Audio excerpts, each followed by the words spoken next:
નમસ્કાર, હું છું અંજલિ રાવલ અને તમે જોઈ રહ્યા છો ન્યૂ ભારત ન્યૂઝ. ગુજરાતમાં અસહ્ય ઉકળાટ અને ગરમી વચ્ચે હવામાન વિભાગે રાહતના મોટા સમાચાર આપ્યા છે. રાજ્યમાં 16 જુલાઈથી ચોમાસાનો નવો રાઉન્ડ સક્રિય થવાની સત્તાવાર આગાહી કરાઈ છે. તો કયા જિલ્લાઓમાં મેઘમહેર થશે અને ક્યાં એલર્ટ છે, જોઈએ આ ખાસ અહેવાલમાં. ગુજરાતમાં છેલ્લા કેટલાક દિવસોથી ચોમાસાનું જોર ઘટ્યું છે અને તાપમાન સામાન્ય કરતા વધુ રહેવાના કારણે બફારો અનુભવાઈ રહ્યો છે. ભારતીય હવામાન વિભાગના બુલેટિન અનુસાર દેશભરમાં એક સાથે અનેક શક્તિશાળી હવામાન સિસ્ટમો સક્રિય થઈ છે.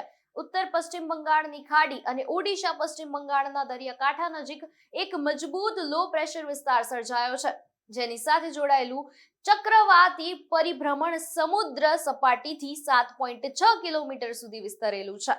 આ સિસ્ટમ આગામી 2 દિવસમાં ઉત્તર પશ્ચિમ દિશામાં આગળ વધશે.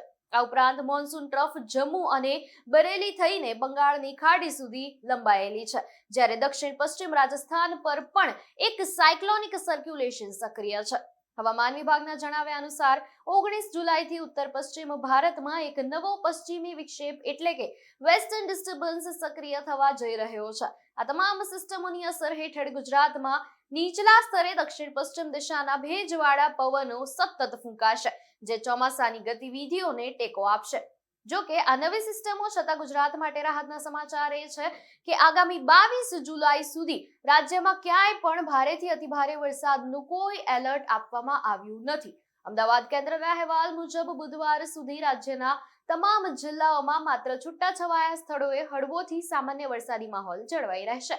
દક્ષિણ ગુજરાત અને સૌરાષ્ટ્રના ભાગોમાં પણ મધ્યમ ઝાપટા ચાલુ રહેશે. તો લાંબા વિરામ બાદ સક્રિય થઈ રહેલી આ નવી આંતરરાજ્ય સિસ્ટમ ગુજરાતમાં સંકટ વગર વરસી રહેલો આ હળવોથી સામાન્ય વરસાદ કૃષિ પાકને નવું જીવન આપશે અને ધરતીપુત્રો માટે વરદાન સાબિત થશે, તે ચોક્કસ છે. આપ કયા જિલ્લાથી છો અને ત્યાં અત્યારે શું વાતાવરણ છે, અમને કોમેન્ટ સેક્શનમાં જરૂરથી જણાવશો. નમસ્કાર.